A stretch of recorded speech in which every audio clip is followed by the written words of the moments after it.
Hello दोस्तों, आप सबको जय श्रीमन नारायण, श्री राधे राधे। आत्मा भगवान का अंश है, ईश्वर अंश जीव अविनाशी चेतन अमल सहज सुख राशि। जब आत्मा जो भगवान का अंश है तो बार बार जन्म और बार बार मृत्यु क्यों होता है? तो इसका मुख्य कारण है जो बता रहे हैं, आप सबको ध्यान से सुनिएगा। जब जीवात्मा जब स्त्री शरीर में गया या पुरुष शरीर में गया तो अपने आप को स्त्री शरीर में गया तो स्त्री मान रहा है, पुरुष शरीर में गया तो पुरुष मान रहा है।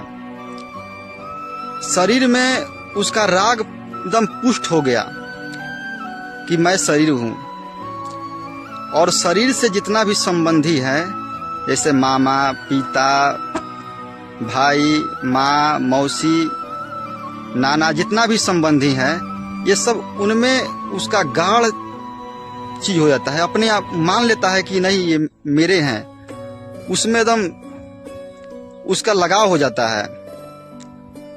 और जो संसार की जो वस्तु है उसमें भी उसका लगाव हो जाता है, मोह हो जाता है और मानने लगता है। जैसे मकान मिल गया तो मान रहा है कि मेरा मकान है, पत्नी है तो पत्नी को मान रहा है कि मेरा पत्नी है, पुत्र को मान रहा है, लेकिन उसके अंदर ये भाव नहीं रहता है कि ये भगवान का दिया हुआ है।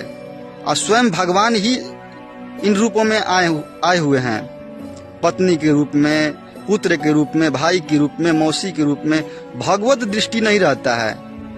और शरीर के जब पुष्टता जब बढ़ता है, शरीर के अंदर राग जब बढ़ता है, तब उसका जन्म और मृत्यु उसका लगा रहता है। जब अपने के लिए नहीं समझा कि मैं शुद्ध आत्मा हूँ, और अपने कल्याण के लिए जब तक ले भगवान के आश्रय, गुरु के आश्रय नहीं लेगा और निरंतर परमात्मा के नामों के चिंतन नहीं करेगा, तब तक ले अपने स्वरूप का ज्ञान नहीं हो सकता है।